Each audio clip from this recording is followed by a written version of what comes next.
नमस्कार दोस्तों, मैं नरेंद्र स्वागत करता हूँ आप सभी का फिर से डिफेंस एक्शन चैनल में। और आज हम फिर से प्रशांत वन सर की वीडियो पे रिएक्शन देने वाले हैं। इससे पहले भी एक वीडियो प्रशांत वन सर ने पोस्ट किया था, जो कि था ऑल आइस ऑन रफा। इसराइल ने शायद गलती से उनके मतलब बेंजामिन नेतन्याहू का कहना है कि मिस्टेक से रफा एक जगह है जहाँ पर मिसाइल ना मारने की इसराइल बात कर रहा था, लेकिन वहाँ पर गलती से शायद गलती से मिसाइल मार दिया, जिस वजह से हमारे काफ़ी सारे बॉलीवुड एक्टर्स ने भी ऑल आइज ऑन रफा का पोस्ट किया था। और उस जो मिसाइल अटैक में कितने लोग मारे गए हैं वो खबर आ गई है। तो चले देखते हैं। और उससे पहले वीडियो का टॉपिक है वो भी बता देता हूँ। India officially says Rafah death are heartbreaking, Israel will not like India statement. तो देख लेते हैं पूरी वीडियो पहले, उसके बाद जो है मैं अपना ओपिनियन दूंगा।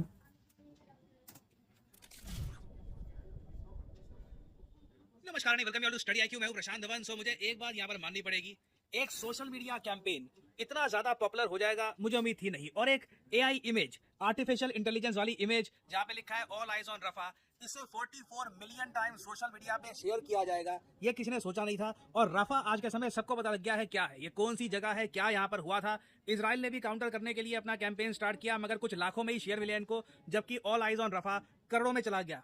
और रफा देखिए, सिंस इतना ज्यादा डिस्कस किया जा रहा था इंटरनेशनली, ऑब्वियसली जो मीडिया है वो भारत सरकार से भी सवाल पूछता कि रफा के बारे में आप क्या बोलोगे। जो इसराइल आज के समय बॉम्बिंग कर रहा है रफा में, जो 45 लोग मारे गए हैं रफा में रिसेंटली, जिसको लेकर बेंजामिन नेतन्याहू ने माफी भी मांगी है कि हमसे गलती होगी रफा में, इसके बारे में आप क्या कहना चाहेंगे। नाउ इंडिया का रिस्पॉन्स मैं कहूंगा काफी इंटरेस्टिंग है, बहुत इंटरेस्टिंग है। इंडिया ने यहाँ पर यह कहा है कि पहली बात तो जो राफा में हुआ है ये हार्ट ब्रेकिंग है, दिल तोड़ देने वाली इमेजेस स्टोरी सामने आ रही है रफा से। कई बच्चे मारे गए हैं, कई इनोसेंट लोग मारे गए हैं जिनका कोई रिलेशन है नहीं हमास के साथ। तो बिल्कुल it is very much heart breaking जो राफा में हुआ था। मगर साथ ही साथ कई जो यूरोपियन कंट्रीज हैं जिन्होंने फिलिस्तीन को एक कंट्री डिक्लेयर कर दिया है, उसको लेकर इंडिया ने कहा है कि बिल्कुल बहुत अच्छी बात है, हम कंप्लीटली सपोर्ट करते हैं कि आयरलैंड, स्पेन, नॉर्वे ने जिस तरीके से रिकॉग्नाइज कर दिया है फिलिस्तीन को एज ए कंट्री। ये बात मैं आपको बता दूं, इजराइल को चुभेगी ना। मुझे पता है आप में से कई लोग पूछोगे, वेट, स्पेन और आयरलैंड ने जो किया है इसका रिलेशन क्या है, फिलिस्तीन को एज ए कंट्री डिक्लेयर करने से क्या होता है, क्या भारत ने भी ये कर रखा है क्या। बहुत ज्यादा सरल भाषा में आपको समझाता हूं ना। अगर हम यहाँ पर जूम इन करें, इधर आप देख पाओगे ये इजराइल, ये गाजा पट्टी और ये वेस्ट बैंक। वेस्ट बैंक और गाजा पट्टी दोनों ही फिलिस्तीन का पार्ट है। फिलिस्तीन की देखिए प्रॉब्लम ये आती है कि इंटरनेशनली बहुत सारे देश फिलिस्तीन को एज ए कंट्री रिकॉग्नाइज नहीं करते, इसलिए जमकर बहुत सारे देश जो फिलिस्तीन में हो रहा है, जो गाजा में हो रहा है, उसकी निंदा सरकारी तौर पे नहीं कर पाते। देखो, as an individual social media पे आप कुछ भी कह सकते हैं कि ये गलत हो रहा है, बट सरकारी तौर पे जब आप एक कंट्री को मानते ही नहीं हो कि उसका वजूद है, तो वहां पर जो हो रहा है उसकी निंदा करना काफी ट्रिकी हो जाता है ना। अब मैं आपको दिखाता हूं एक मैप दुनिया का, और वहां पे आप देख पाओगे कितने देश हैं जो आज के समय एज ऑफ मई 2024 फिलिस्तीन को एक कंट्री रिकॉग्नाइज करते हैं ना। यहाँ पर आप देख पाओगे जो भी हरे देश है ना, ये सब मानते हैं कि फिलिस्तीन एक कंट्री है ना। इजराइल इस मैप को देखकर काफी बार गुस्सा हो जाता है, क्योंकि इजराइल ऑब्वियसली नहीं चाहेगा कि दुनिया फिलिस्तीन को एज ए कंट्री एक्सेप्ट कर ले, क्योंकि अगर ऐसा हो जाता है तो उसके बाद इजराइल जो भी करता है गाजा पट्टी में, जिस तरीके से फिलिस्तीन का ये लैंड कब्जा रहे हैं, उसको लेकर एक लीगल एक्शन इंटरनेशनल कोर्ट में, यूएन में इजराइल के अगेंस्ट लिया जा सकता है। और एक बहुत इंटरेस्टिंग बात यहाँ पर आप ये नोट करना, फाइव आइज जो भी कंट्रीज है, फाइव आइज के बारे में आपको बता चुका हूँ, एक इंटेलिजेंस शेयरिंग ग्रुप है जहां पे आपको यूएस, कनाडा, यूके, न्यूजीलैंड और ऑस्ट्रेलिया मिलेंगे। कोई भी फाइव आइज कंट्री फिलिस्तीन को एज ए कंट्री एक्सेप्ट नहीं करती। उसके अलावा जो देश जो यूएसए के बहुत ज्यादा क्लोज ट्रेडिशनल एलाइज है, जैसे कि जापान है, जैसे कि साउथ कोरिया है, वो भी फिलिस्तीन को एज ए कंट्री नहीं मानते। ये यूएसए का प्रभाव है। देखिए, इजराइल का प्रेशर है यूएसए पर कि फिलिस्तीन को एक्सेप्ट नहीं करवाना एज ए कंट्री, यूएसए का प्रेशर आता है बाकी इन सब कंट्रीज पर, और ये कभी भी फिलिस्तीन को एज ए कंट्री एक्सेप्ट नहीं करेंगे। और इन दी एंड देखो, एक सबसे बड़ा सवाल ये आता है कि क्या यूनाइटेड नेशंस फिलिस्तीन को एक कंट्री मानता है, नहीं मानता। अभी के लिए यूएन के हिसाब से 193 कंट्रीज है दुनिया भर में। अगर फिलिस्तीन को एक कंट्री मान लिया जाता है तो ये नंबर पहुंच जाएगा 194 पे। जब भी इस बात को लेकर यूएन के सिक्योरिटी काउंसिल में वोटिंग होती है कि फिलिस्तीन को एक कंट्री मान ले या नहीं मान ले, यूएसए वीटो करके इस पूरे प्रोसेस को रोक देता है। और इंडिया ने रिसेंटली ये कहा है कि हम बिल्कुल वेलकम करते हैं कि अब सिंस 3 और देश, आयरलैंड, नॉर्वे, स्पेन, ये तीनों देश भी फिलिस्तीन को एज ए कंट्री एक्सेप्ट कर रहे हैं। मैं यहाँ पर एक बात बोलूंगा, इजराइल अच्छे से जानता है कि जो चीज उनको जियोपॉलिटिकली सबसे ज्यादा कष्ट पहुंचाती है, फिलिस्तीन का स्टेटहुड, इंडिया उसका बड़ा समर्थक है, 1980 से समर्थक है।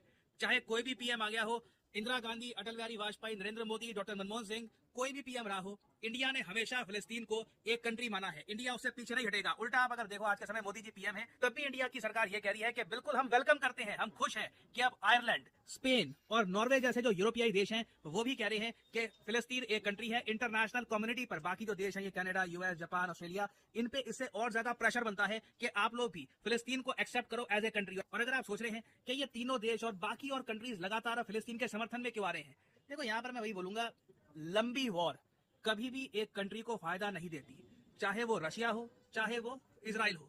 अब लंबी वॉर चली है, इतना सारा जो ये इमेजेस सामने आई है, कहानियां सामने आई है कि गाजा पट्टी में लोग मारे गए, लोग भूख से मर रहे हैं, हजारों लोग मारे गए हैं। एक टाइम के बाद ना countries as a human tragedy देखती है सबको कि इजराइल कर क्या रहा है। 7 महीने हो गए, 20 लाख की आबादी की एक छोटी सी पट्टी है, इजराइल को यूएसए का कंप्लीट सपोर्ट है, जल्दी से जो भी इनको ऑपरेशन करना है करें। बट अगेन देखो, ये बोलना आसान है, इजराइल अपने रिस्पॉन्स में ये कहता है कि हमारे हॉस्टेजेस हैं इनके पास, जब तक हमारे हॉस्टेजेस हमारा छोड़ नहीं देता, हम किस तरीके से ये ऑपरेशन खत्म करें, कैसे भूल जाए अपने लोगों को। ये बात भी जेन्युइन है। तो ये सिचुएशन देखिए बहुत ज्यादा कॉम्प्लेक्स है, और इंडिया ने देखो यहाँ पर अपनी जो पुरानी नीति है इसको फॉलो किया है। हमने कहा है कि रफा में जो हुआ है दिल तोड़ देने वाला है, और साथ ही साथ बाकी कंट्रीज जो फिलिस्तीन को एक्सेप्ट कर रही है, इंडिया इसको लेकर बहुत खुश है। और अब एक बार को इमेजिन करके देखो, इजराइल का दिल कितना बड़ा है। दिल क्या बोलूं, मतलब जियोपॉलिटिकल नेसेसिटी इंडिया की इतनी ज्यादा है कि 1980 से इंडिया का ये स्टांस है। तब भी कारगिल युद्ध जब हुआ था, इजराइल इंडिया के सपोर्ट में आया था। कश्मीर से आर्टिकल 370 हटा, इजराइल इंडिया के सपोर्ट में आया था। इवन तो आप अगर सोच कर देखो तो इजराइल अगर उस वक्त चाहता तो कह सकता था कि ठीक है, इंडिया सिंस फिलिस्तीन को मानता है, हम भी आर्टिकल 370 को लेकर कुछ और स्टेटमेंट देंगे। नहीं, इजराइल ने एक कंप्लीटली प्रो इंडिया इनकी सोच उन्होंने रखी हुई है, और इंडिया को हर तरफ से सपोर्ट करने को तैयार है। इवन दो इंडिया ऑफिशियली कहता है कि फिलिस्तीन एक कंट्री है। ना यहाँ पे मैं वैसे आप लोगों से सवाल पूछना चाहूंगा कि फिलिस्तीन की स्टेटहुड को लेकर भारत की जो नीति है, क्या आप इसे एग्री करते हैं, डिसएग्री करते हैं? लिखेगा कमेंट सेक्शन में। सिर्फ लाखों लोग देखेंगे वीडियो में, जानना चाहूंगा यहाँ पे आपका ओपिनियन। और फाइनली आपसे पूछूंगा एक क्वेश्चन, रुद्रम 2 ये रिसेंटली बहुत ही ज्यादा न्यूज में है कि रुद्रम 2 का टेस्ट किया गया है बाय डीआरडीओ। रुद्रम 2 आखिर है क्या? क्या ये एक अटैक ड्रोन है? क्या ये एक फाइटर जेट इंजन है? क्या ये एक मिसाइल है, या फिर क्या ये एक सबमरीन है? कमेंट सेक्शन में करिए उत्तर। जो लोग सही आंसर देंगे कमेंट सेक्शन में, उनकी कमेंट को मैं हार्ट दे दूंगा, ताकि बाकी लोग समझ पाए कि सही उत्तर क्या है। तो दोस्तों, वीडियो जो खत्म, और जिसे पसंद हो सबने कहा कमाल है, कहूँगा कमाल है यूएसए की इन्फ्लुएंस। जिस कंट्री, जो भी कंट्री यूएसए का अलाइड है, वो पैलेस्टीन को नहीं मानता, तभी अभी तक उसे विन में नहीं जगह नहीं मिली, और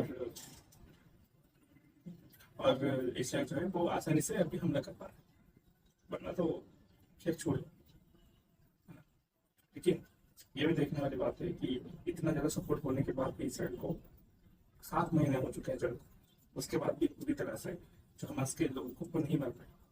क्योंकि पहले तो हॉस्टेज की बात है ना, पहले कुछ हॉस्टेज को दिया था, रिटर्न किया था, अब फिर से हॉस्टेज का मामला आया है, तो पता नहीं कितने हॉस्टेज को उसने रखा होगा। और जो इसराइल की पेशेंस है उसे मानना पड़ेगा। लेकिन 1988 से हम फिलिस्तीन एक कंट्री में मानते हैं ना, उसके बाद भी इसराइल ने जो इस तरह से मतलब एक अलग की तरह, हालांकि हम इंडिया के जियो पॉलिटिक्स में अलग जैसे कोई शब्द नहीं होता, माइनस होते हैं, लेकिन एक अलग की तरह अलग को सपोर्ट करें किसी भी मुद्दा। इस तरह से अभी हमारे बॉलीवुड स्टार्स बड़ी बातें की कि ऑल आई थिंक रफा, उसके बाद जिस दिन पोस्ट काफी ज्यादा वायरल हो गई, लेकिन उसके काउंटर में इसराइल ने कहा कि जब जो हमास के आतंकवादियों ने मिसाइल से हमला किया है ना, मिसाइल से हमला किया, 1100 लोग मारे गए, तब इनकी आंखें, हालांकि वो इतनी वायरल तो नहीं हुई, उसके बाद भी अभी भी मतलब इसराइल चुप है इंडिया के विरुद्ध में कहा जाता। क्योंकि जब एक ऐसी सिचुएशन आई थी भारत के लिए, जब इंटरनेट में ट्रोल किया जाना भारत को, भारत में क्या हो रहा है, व्हाट हैपेंड इन इंडिया, ऐसा ही कुछ था ना। तो इसराइल ने हमें सपोर्ट किया था। आप एक वीडियो देखिए भारत में क्या हो रहा है, उन्होंने बताया, उस वीडियो में उन्होंने बताया कि भारत की सुंदरता क्या है। और छोटी सी वीडियो थी, कमाल की थी ना। एक आलय जिस तरह से एक दूसरे कंट्री के लिए आपने सोच रखा है, इसी तरह से इंटरनेट ने हमारे लिए रखी है। उसके बाद भी जो यूट्यूबर्स को नहीं पढ़ते, नहीं जानते, समय होता है ना होता है, मुझे मैं नहीं जाता, समय तो निकल निकल ही जाता है कहीं ना कहीं।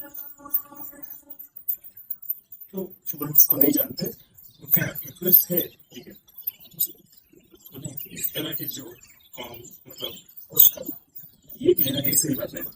और यही छोटी मोटी जो पोस्ट है वो आपकी इंडिया से पूरा इंडिया दूसरे देश के जो भी एक ऐसा पोस्ट भारत और किसी भी देश में उसकी वजह उसके बाद पोस्ट करें तो ये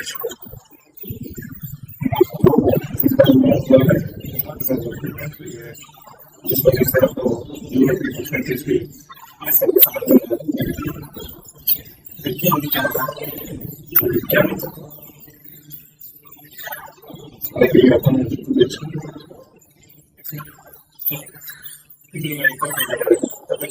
नमस्कार जी।